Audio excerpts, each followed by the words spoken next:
श्रीकृष्ण सगळ्याला. आई बाबा बोलता की ज्ञान आणि दान दिल्याने वाढतं. मार्केटला आहे आज सुट्टी, म्हणून आम्ही चालू आहे एका स्पेशल ठिकाणी. आम्ही ज्यांच्याकडे जाणार आहोत ते अगोदर इकडे जायचे. का सोडायला लागली ते तुम्हाला कळेलच.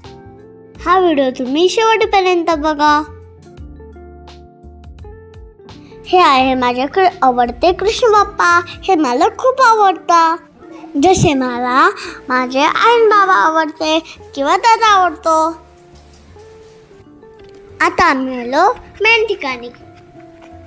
खरी मजा इथेच आहे.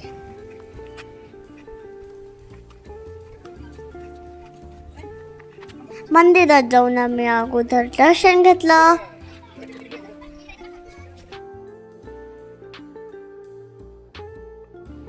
तिचं खूप जास्त सुंदर सुंदर सुंदर झाड होते.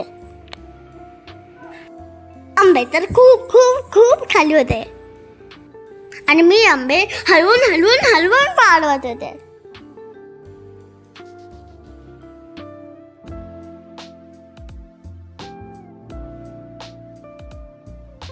मी जे आंबे पाडले होते ते आंबे मी स्वयंपाकघरात घेऊन आले. आणि इकडं तर मस्तपैकी चुलीवरती धोंडे आणि पोळी बनवणं चालू होतं.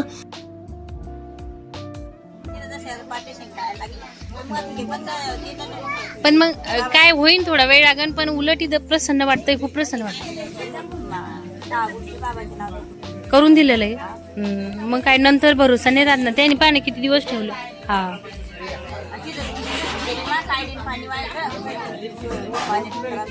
तरी किंमत नाही.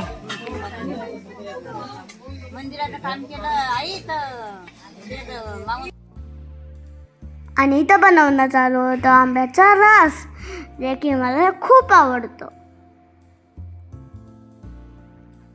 मी तर नुसतं फिरत होते कारण की मला खूप आवडलं होतं. आणि नंतर मी गेले गुलाबाचे फुलं तोडायला.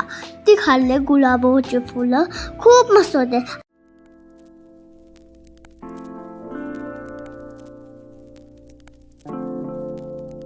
इथं खूप जास्त जांभळे होते, पण ते खूप अर्धे होते आणि तिथपर्यंत माझा हातच नाही पुरत. आता स्वयंपाक झाला आणि बाबांनी सगळ्यांची पूजा केली. बाबासोबत दादू साधूंची पूजा करत होता. आणि मला जोराची भूक मात्र लागली होती, म्हणून मी बसलेले होते पांगटमध्ये.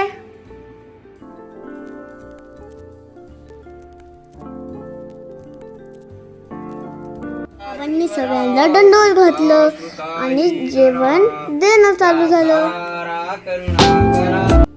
मी तर जेवण कवायचं त्याचीच वाट बघत होते आणि शेवटी जेवण आलंच.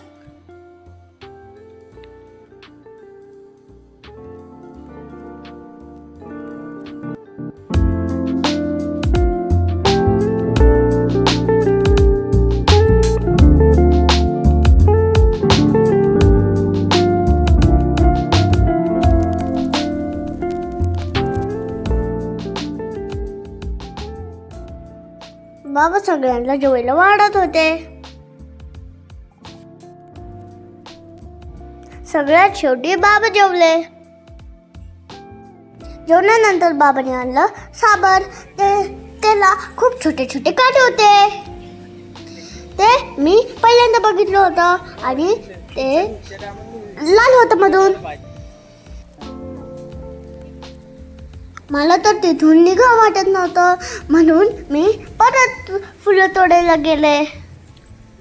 परत मी फुलं तोडत होते. परत आम्ही एकदा दर्शन घेतलंय आणि जावं तर लागणारच होतं. गप्पा छप्पा मारून आम्ही निघालो दुसरीकडे. ते तुम्ही नंतर बघा. व्हिडिओ आवडल्यास तर लाईक आणि सबस्क्राईब आणि फॉलो करा. बाय.